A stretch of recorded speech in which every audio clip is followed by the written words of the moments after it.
ng unos at pagsubok sa buhay, katotohanan ng Diyos aking pinanghahawakan.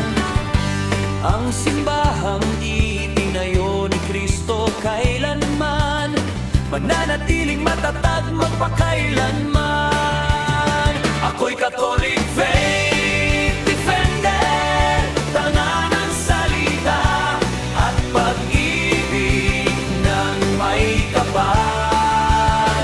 Sa pananampalataya ako'y maglilingkod, si Kristo ang gabay hanggang wakas ng panahon.